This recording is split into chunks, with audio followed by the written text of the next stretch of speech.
player, obviously the one which has been going around, which, looking like this could be the guy for Arsenal, Benjamin Šeško, of course. Now, we had many reports come in a few days ago saying he said yes to a move to Arsenal.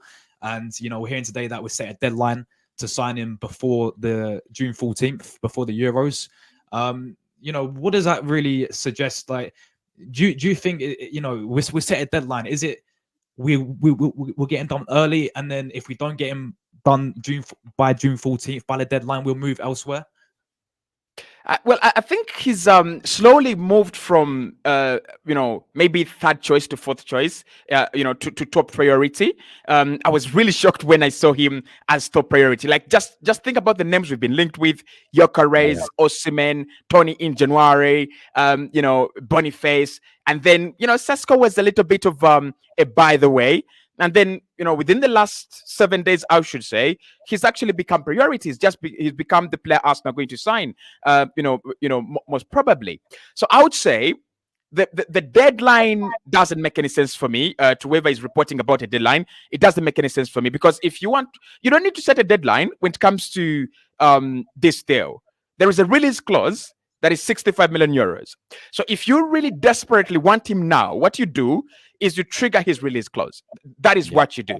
So I don't think setting a deadline for who, right? We are actually the team that should be, maybe if Arsenal are saying we are setting a deadline for the next 10 days to get a response from from Benjamin Sesko, right? But of course we know that Benjamin Sesko likes the Arsenal project and he would love to move over there, right? Probably it's not advanced as as it's happening tomorrow, but if Arsenal talk to the camp of the player, they probably by now know where he stands, right? Leipzig want to keep him, but it's up to the player, right? So if Arsenal know that they can actually get him, they can actually convince him to come. It's about triggering the release clause. It's about paying up. I don't think Leipzig, with all the reports coming in from Germany, I think the latest one coming from Florian Plettenberg, Sky Germany, confirming that Leipzig don't want to sell and they're not going to negotiate. Because they don't want to sell, you're wasting time sending in offers and sending in proposals. You're just wasting your own time. You're not wasting their time, because it works for them to to negotiate and frustrate you. So I don't think there's a deadline. I think Arsenal just waiting on Sesko's final decision on that lucrative offer that has been tabled by Leipzig. If he decides to sign the offer, then Arsenal walk away. If he decides to, not to sign the offer and he can agree, personal terms with Arsenal, then we just trigger the release clause. Now, for me, I see this happening like 60%. I would say 60%, because there is Leipzig and there is Chelsea. With Chelsea, recently they've been so annoying in transfer deals. They're absolutely annoying when it comes to stealing targets and just making deals happen very quickly. The Mikhailo Modric one is one you can talk about, but recently the Tosin Adebayo one is one we could actually refer to. Newcastle put in a lot of work, 3 weeks, 4 weeks, and they think it's done. And Man United think, he's going to Newcastle. And Chelsea, out of nowhere, have just shown again transfer intelligence and transfer superiority. They have actually snapped him. So I'm afraid of Chelsea, because they've got the power. I don't know how they convince players and young talents, but they've got the power of a young talent. They can go and get him in, right? So I think I see this happen to Arsenal. I think it will happen before the Euros, but there's no deadline. I don't see it as a deadline. I don't think Arsenal have the power, or we are in a position to set deadlines apart from setting deadlines for ourselves. Yeah, no, spot on there. Like, and you made a very good point. I'm with you with the whole Chelsea side of things as well, because we saw when we was against them for Mikhailo Mudryk in that January transfer window. Shakhtar wanted a certain amount of money, and we was trying to bid it, and in the end Chelsea just said, here you go, and he was a Chelsea player. And obviously we lost out on Mikhailo Mudryk. So that is a very good point there. I think Chelsea being in the race to him, because he's doing big name going around Europe right now. I think Manchester United are looking at him, Chelsea, Arsenal. I think his agent as well has been at Old Trafford. He's spotted there.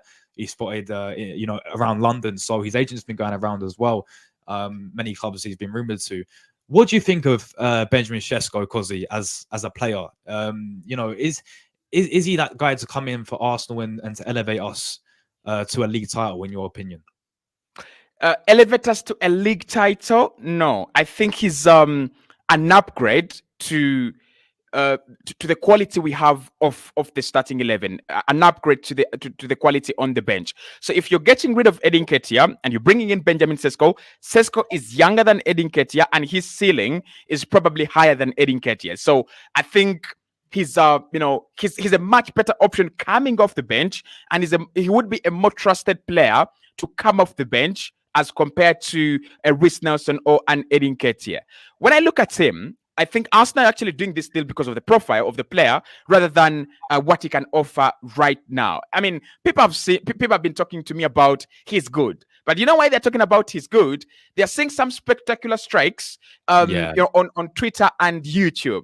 Now that doesn't really define what a consistent performer and a high level performer is. What defines a high level performer is actually the things you don't notice, those small goals you don't notice, and that consistently come in, and they make up the numbers. So I don't think he elevates Arsenal into a title charge right away.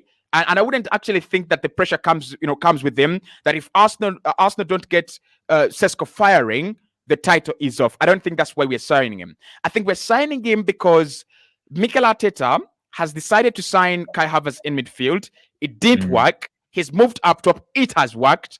And he has decided, I'm going to keep him up top, but I need a backup. I probably need someone who can, come in games where Kai has failed, or where I need to drop Kai Havertz into the midfield, and bring on a striker.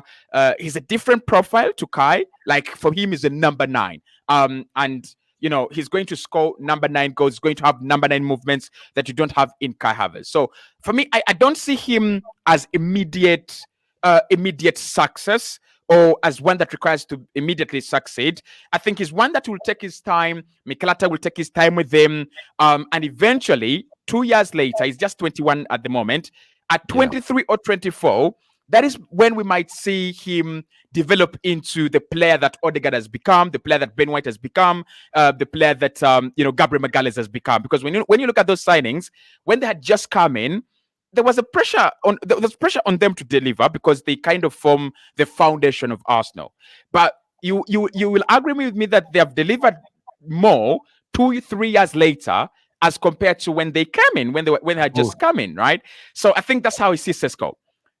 If Manchester City do what they did last season, and Arsenal do what they did last season with Sesko, Man City will still win the league, right? I think if Arsenal wanted to create a massive difference in terms of closing that gap, with a forward, it wouldn't be Sesko. I think Sesko is signing for in terms of profile, young, can sit on the bench and give Kai Havertz his time.